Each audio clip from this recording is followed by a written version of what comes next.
There it is. Does anybody else need permission?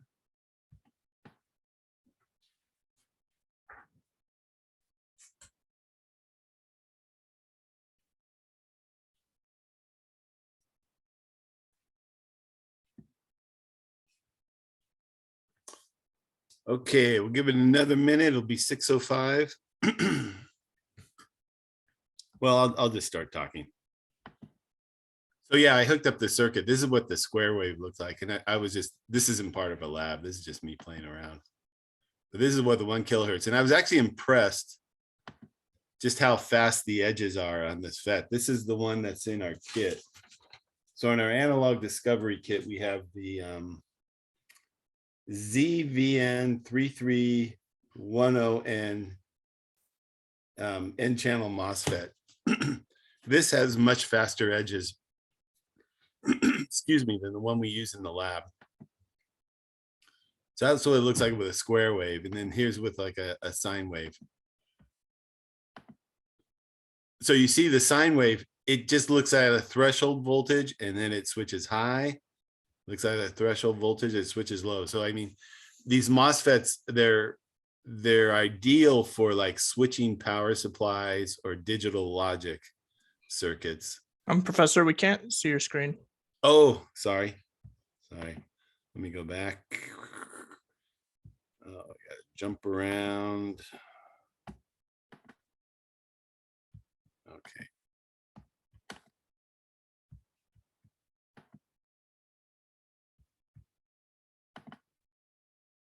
Okay. So anyway, yeah, the square wave looks like this. Wave gen. So yeah, the blue is the output. So if I turn off the input,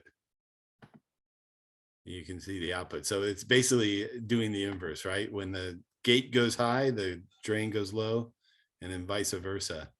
And then like if I put in a square wave, it's just gonna, when it passes a threshold, it's just gonna switch high or low, or similar if I put in a triangle wave. Or any waveform, really. I could put in the ramp.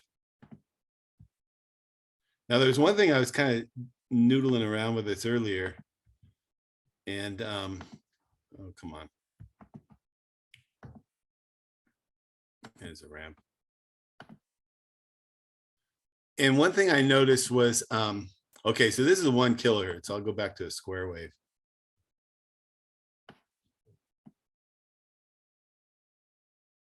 Okay, I'll put a square, but I'll put a 10 kilohertz. So then we start seeing some like slew rate issues here, where change my time. We start seeing the edge. So I don't know why I'm puzzled by this, frankly. When we have the, well, let me go back to a square.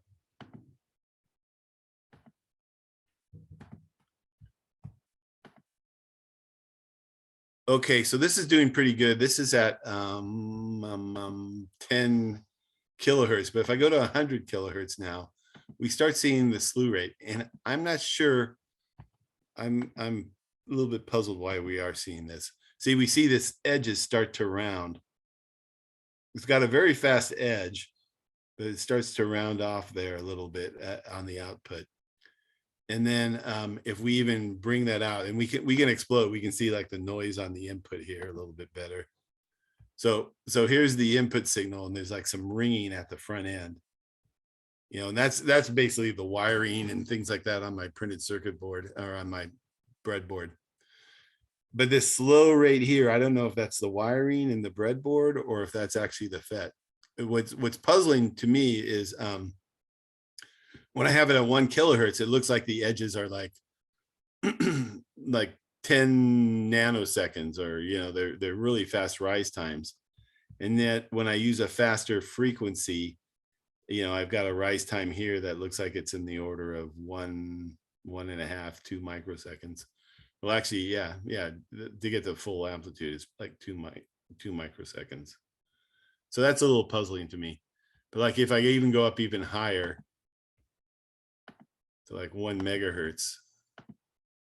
You can see where the FET is actually having a hard time keeping up. There's a lot more ringing, but let me go down a little bit. But yeah, there's a lot more ringing on the edges, and this is typical. I mean, again, with a clean layout and stuff, you can get rid of a lot of this noise in this overshoot.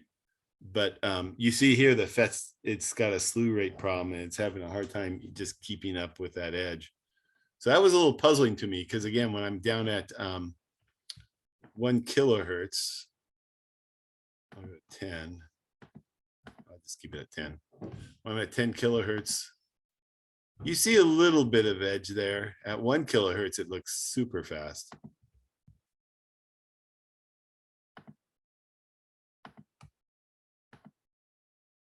Oh, I may not have changed that. Let's see, 1 kilohertz. Oh, maybe it's just the scale I have it on. Okay, well, maybe it's not as fast as I thought. Okay, anyway, I'm just playing around right now. So let's do our lab. So to build this part, let's see, I got the data sheet up here somewhere. Here we go. Okay, so the part we have in our the lab is written around an old MOSFET device with multiple units in it, and the part we have in our kits is this ZVN 3310 or this ZVN 2110. So I haven't really studied and figured out what the difference are. They look very similar. In both of them, it looks like they turn on around 2 volts. Professor, is the ZVN 11 L11 okay as well? Let me see. I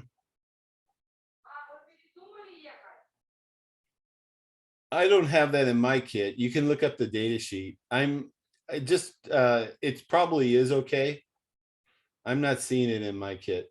I have ZVN 2110A, and I have a ZVN 3310A. And then there's a ZVP, which is a P-channel MOSFET, which is the opposite. Let's avoid using that. Let's try to use one of the N-channel MOSFETs. So the ZVN 2110A is a D MOSFET. And frankly, I forget what D MOSFET is. Something I think I knew and I forgot. But anyway, right now I'm just using, if you can find this in your kit, 3310A or something that says NMOS, that should be okay. Yeah, this is the one you sent me, and I looked it up, and it is an N channel. Oh, okay. Okay, good. So it says here DMOS here, even on this one. So I forget what DMOS it means. Anyway, we can look that up some other day. So let's see, back to my the lab instructions. Where are those? I think I have them here. Okay, so today, if you remember our circuit, it's very simple. We just really have a resistor to the drain. And then the source is connected to ground. And then the bulk silicon, which is represented by this arrow, is connected to ground. Now the MOSFETs we have, they only have 3 pins. So we don't have the opportunity, like the last step of the lab, I think it's step 11. It asks you to connect the bulk silicon to -1 volt. And if you remember when we did the PSpice, when we simulated that, when we connected the bulk silicon to -1 volt, it shifted the turn on voltage, the threshold, from like 1.6 to 2.6. We're not going to be able to do that in our experiment, and that's fine. From our PSpice, we already know what will happen there. But anyway, I've got the VGS connected. So what I used here for VGS is the waveform input. Let me get my little code here. I used the wave generator 1. And so we can create a DC voltage with that, as well as sines and square waves. And then I use the power supply here, and I have this set at 5 volts right now. And then I got the wave gen here at the input. And so what we're going to do is basically do a DC sweep And we're going to figure out where the cutoff and the triode and the saturation is on this one. And so that's the first step in the build. Construct the circuit in figure 1. And so the CD4007 is what we use at the university in the lab. So we don't have to worry about connecting the bulk silicon because we only have 3 pins. And then actually, let's just take another quick look at those again. So the pins, here's the drain, here's the gate in the middle, and then the source on the end. So you can flip that either way. You can flip that around. I frankly don't think it makes a difference whether you connect the source or the drain. But right now I've got the 4.7 volt connected to the drain and then the source to ground. Hold on a second, I gotta let my dog out doors. Okay, so that's the device. It's got a threshold of about 2 volts, it indicates. So let's see how it performs. Let's just go back to this real quick. So what we're going to do is we're going to connect VDD to 5 volts. And then we're going to connect VGS and we're going to to the wave gen or the waveform, and we're going to adjust the DC offset of that to create the input different VGS values. So VDD is set to 5 volts, VGS 0 to 5. And then we're going to record those and we're going to calculate ID. So to calculate ID, we know that VDD is 5 volts. We're going to measure VDS. So ID is VDD minus VDS divided by R. And in my case, I have a 4.7 K ohm resistor there right now. Okay. So that's how we're going to get ID. And then calculate ID, tabulate your data, take 4 data points that are in the forward active region. That's actually going to be tricky for these devices because the forward active region on these are really quick, but we'll do our best. And then 4 that are in the linear or I guess saturation region. So we have cutoff, saturation, forward active, and then I guess this, I don't know. I think this term linear region confuses me because basically in my mind it's cutoff, forward active, and saturation. But we'll take points and we'll just take points and not worry about that. Okay, so we'll take that, we'll make a table, and then from that, we'll use the similar to the pre-lab step 3, we'll set up 2 equations and 2 unknowns. And so what you basically do, once we know ID, we can basically set up the equation ID, and this here we can just represent as K. ID is equal to K times VGS minus VTH, and then those 2 squared. So this basically in step 9, we're going to do the same calculation that was done in the pre-lab step 3. Okay, so let's go there and we'll just record some data real quick. So let's see, I'm going to put this on a different time scale, 1 micro. No, I want something 10 micro. Oh, I need to be milliseconds because I've got it at oh, actually, how silly. I need to be DC. Okay. And right now I had an offset for that waveform, so I'm going to take that offset off.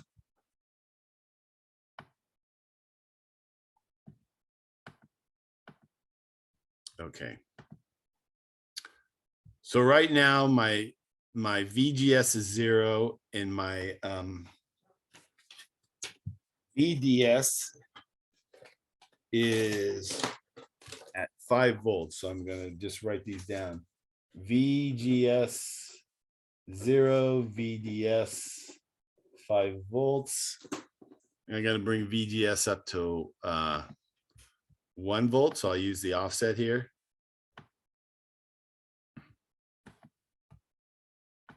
And when I do that, my VDS is still at 5 volts. And then I'll bring, it's tedious because you got to jump back and forth. I'll bring this up to 2 volts, see if we have any movement. It moves, so I'm actually going to back that off a little bit. I'm going to see what, kind of more where the threshold is. I'm going to move it to, I'm going to set it at 1.7 volts. So at 1.7 VGS, we still have 5 volts. This one moves really quick, so I'm going to go small increments. I'll put it at 1.9.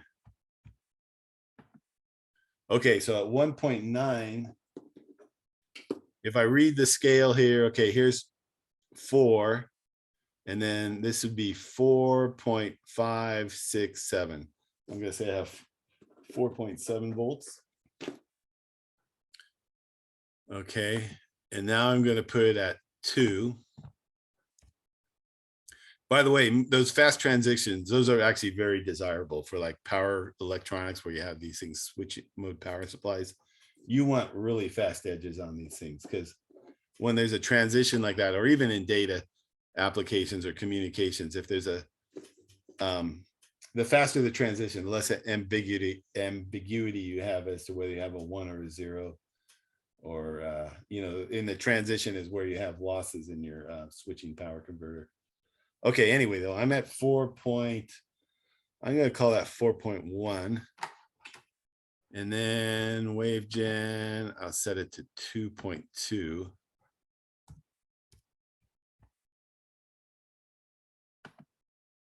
Wow, it's already like saturation. I'm going to back that off. I'll go back to wave gen. I'm going to set it at 2.05. So at 2.05, it's at 3.5. And then wave gen, I go to 2.1.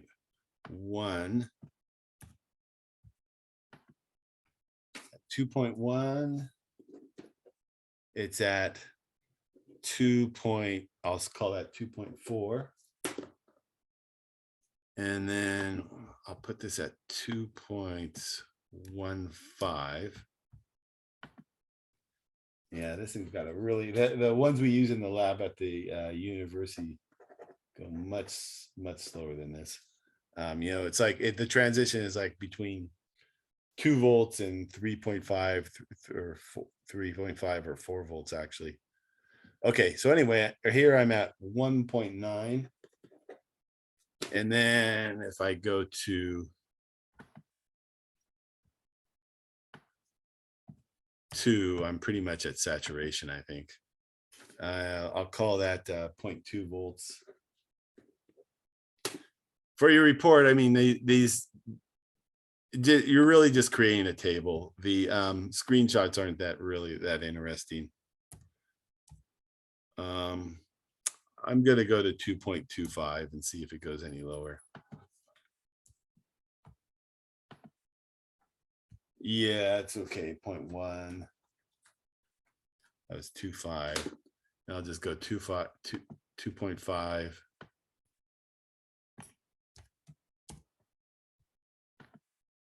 And it's pretty much bottomed out. So it's in saturation now. I wish I had the other one hooked up. To just show you how they compare. This one is a much higher performing device than what we have in the lab. Okay. So everything above 2.5, like 3, 4, 5.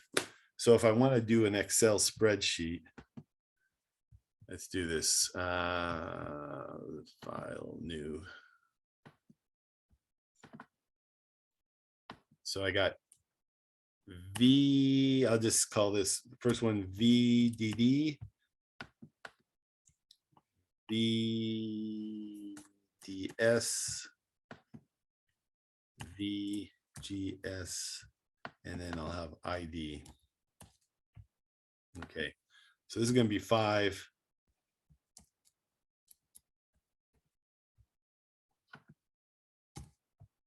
I got 0. Oops. I should have put VGS first. Okay, 0, 1, 1.7, 1.9, 1 or 2, 2.05, and then 2.1, 2.15, and then I'm pretty much saturated after that. 2.2, 2.25, and I got 3, 4, 5. So those are all saturated over there.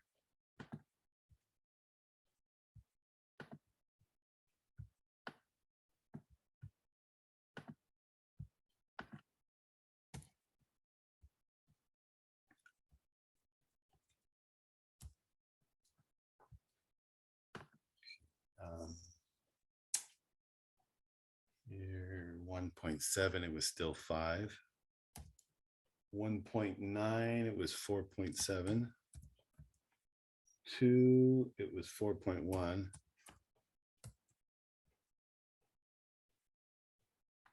2 is 4.1. 2.05, it was 3.5. 2.1, it was 2.4. 1.9.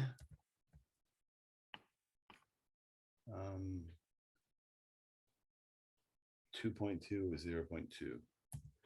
So it was pretty much saturated there. Okay. So my resistor I used was 4.7K.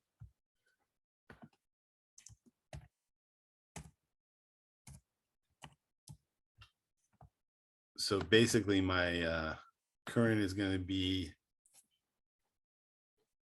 it's going to be equals C4 minus D4, oops, minus D4. Some parentheses in there. Oh, come on.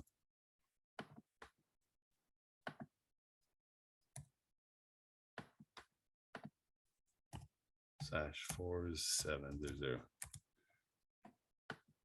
So it's pretty much open circuit until you get to like 1.7.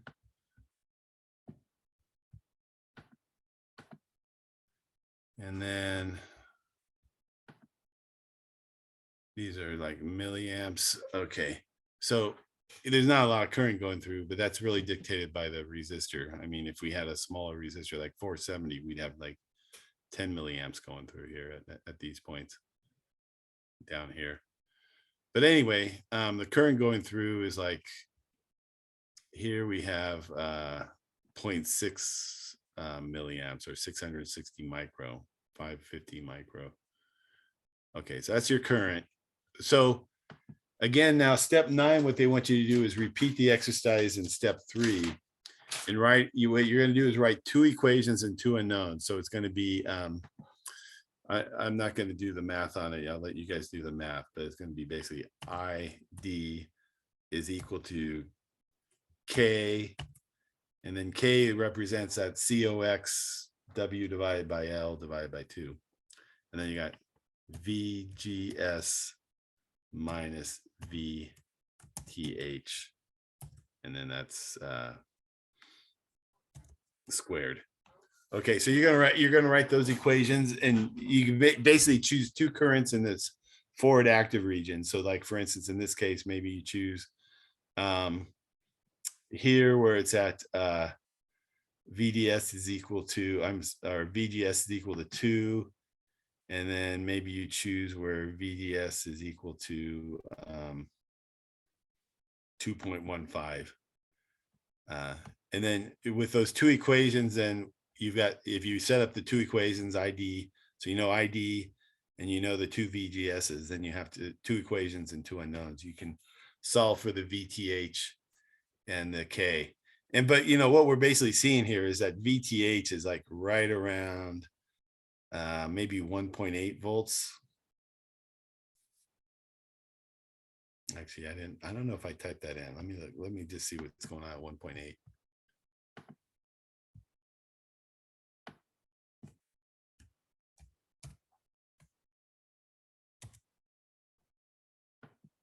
Okay, scope. Yeah, it looks like it's somewhere between like 1.75 and 1.8. It's barely turned on there. So it's like at 4.9 volts. Okay. But anyway, what you'll do is you'll create a table like that and paste that in your report. And that's the bulk of the lab. Now, the next thing it asks us to do is, and that's basically step 9 is to, step 9 says calculate values. It says record a few values of VTH and K from other lab groups. That's not necessary. Just set up the two equations and come up with a calculation for VTH and K. And K, once again, I keep repeating myself, that represents this. And then step 10, it says, for the circuit in figure 1, adjust VGS so that VDS is equal to 2 and record the value of VGS. And do not change it. And then what we're going to do is adjust VDD. So we did something like this in our simulations last week as well. So we're basically just repeating it here. And we'll record some voltages in the forward active region. And it says the linear region again. I wish Perry writes these up. I believe that's the saturation region. Well, it says forward active, 4 data points in the linear region. Maybe it's the way I'm reading this. I guess the linear region is the forward active and then 4 points in the saturation. Did I read that wrong up here as well? I forget. Oh, active region, forward active region, and for the other in the, see here he kind of uses them synonymously. And then here they kind of use differently because he talks about linear region and saturation. So that's let's just focus on the forward active region and get points for that. And then we're gonna record those values, and then we're gonna use the data again to calculate RD at the different levels. And then the last step here, we're not going to do because again, it asks you to connect the bulk silicon to -1 volt. And we can't do that with the devices we have. So we'll just skip that.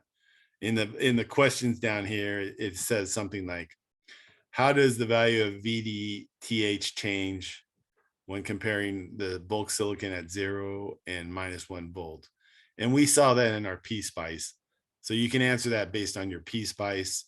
The threshold voltage increased when the bulk silicon from 1.6 to 2.6 when the bulk silicon was pulled to -1 volt. Okay, but anyway, let's finish up these measurements. So I want that at 2 volts. Let me look at this real quick again. So I was just VDS was just under 2 volts when I had 2.15. So I'm going to put it at 2.114.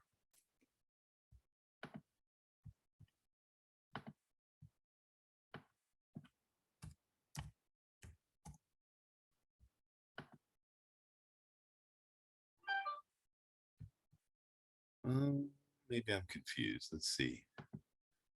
Maybe I'm going the wrong way. I'm going to put this at 1.9. Let's see what that looks like. Okay, so it's barely turned on. Okay, I'm going to have to dink with this. Okay, 2.05. I'll try 2.1. Okay, so if I went exactly, I'm going to have to go to like 2.14, I thought is what I did before. But that's low. Man, that thing moves fast. 2.14. 1, 2. That's pretty good. I'm going to go 2.11.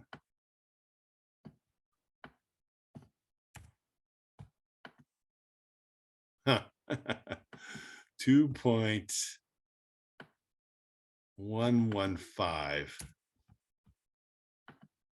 That's close enough. Okay, and then what it instructs us to do now is to change the supply voltage and then record what's going on there. So let's do that. So first we'll go 1 volt. So we'll make a table again. So VDD equals 1 and oh, my VGS stays the same. So we're not even following VDD with our probe. And when VDD equals 1, DS equals 0. And VDD equals 2. It might have moved a smidgen. I'll say 2, and I'll say it's at 0.1 volts for VDS. Supply is at 3. Okay, it looks like it's at, let me move this temporarily. I got like, I'll put it back on the line. It's 1, 2, 3, 4, 5. I'll say it's at 0.2. I'm not sure if this is going to work. Frankly, it's maybe because of the device we're using. It's at 4. Yeah, that's barely moved, huh? Okay. Now I'll just call it 0.2 again, and then I'll put the supply at 5. And we're at 2. Okay. I'm gonna get I can't go any higher than 5. I'm gonna just try some intermediate ones. I'm gonna say 4.5 and see what we see. Okay, when it's 4.5, it's at I'll call that 0.6. I'll call it 0.55. 1, 2, 3, 4, 5, 6. I'll put it at 4.7.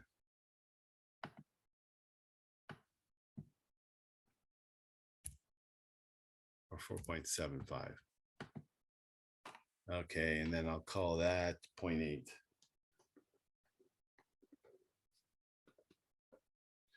Okay, let's put this in a table and just see what that looks like. This was step 10, I guess.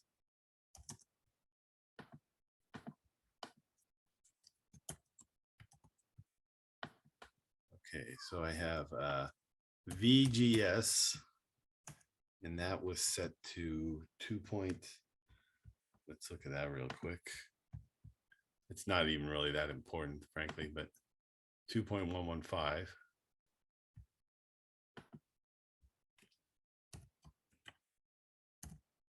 And then I have DD, and then VDS, and then ID. And I still have ID with the 4.7K. Okay. We got 1, 2, 3, 4, 4.5, 4.75, and then 5. And then VDS was 2 here.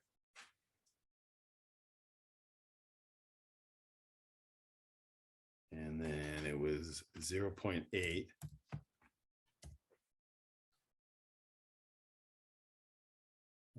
0.55, 0.2, 0.1, and then one, I'm going to say 0. Okay, so my current is equal to M6 minus N6 parentheses slash 4700.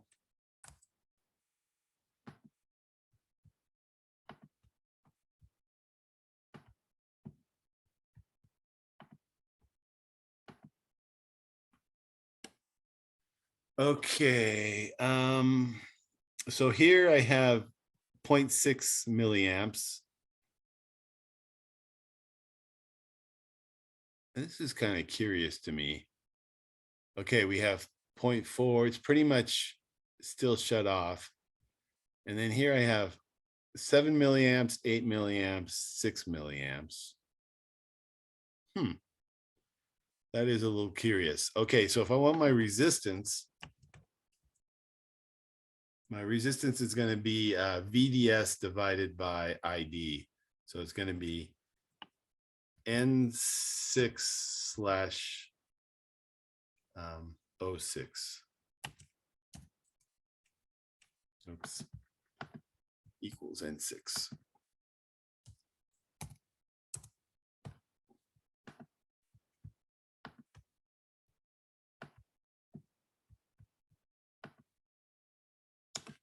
Okay, so this isn't intuitive, is not intuitive to me. This is that is a little puzzling, because what's going on is I expect as the thing turns on more,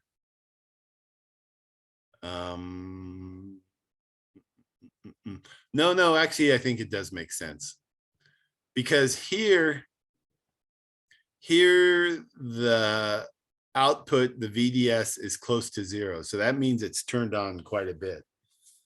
And then here, when VDS goes high, when it goes towards 5 volts, it means it's turned off. And then when it's close to 0, it means that the channel is turned on. And so what we see here is when we got a VDS of 2, we got 0.6 milliamps, and we got a channel resistance of about 3.1 K. And then where we're over here, we've got a channel resistance of about 240 ohms. That actually makes me want to go back here and just do that here. If I take my VDS divided by ID here, what does that look like? Because again, that should basically give me my resistance. Come on, R. I could only type. Okay, VDS divided by F.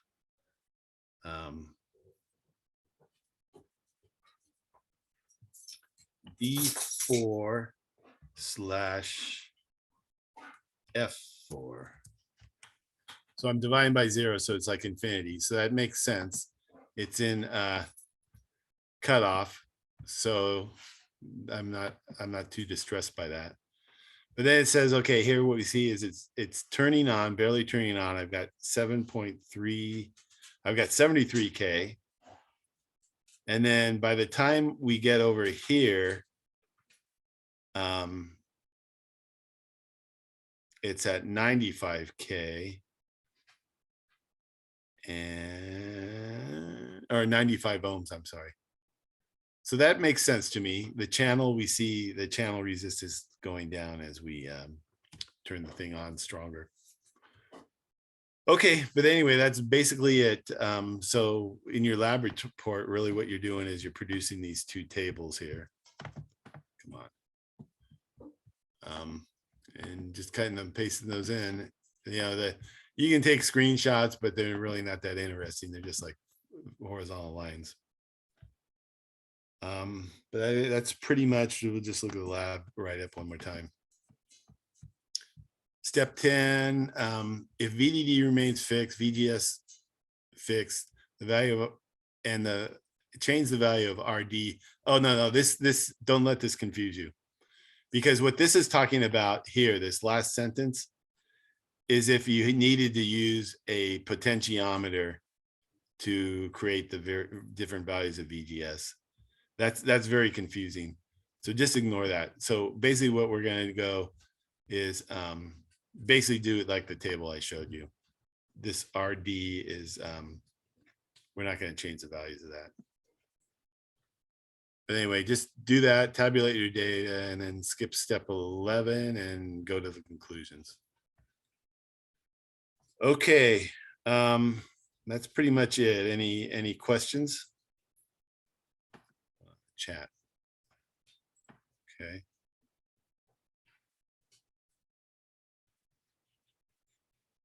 Where am I?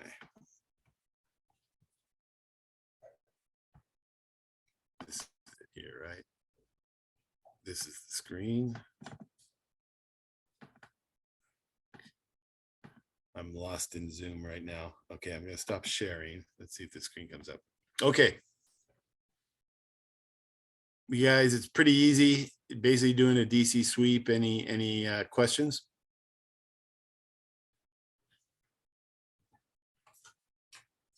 Martin says nope. You guys good?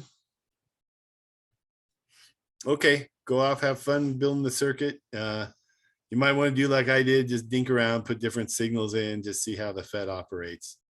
You can try the other FET if you want, or whatever you have in your kit. Okay, I think we're done for now. Unless you have a question, I'm going to sign off. Okay, see everybody next week. Thank you.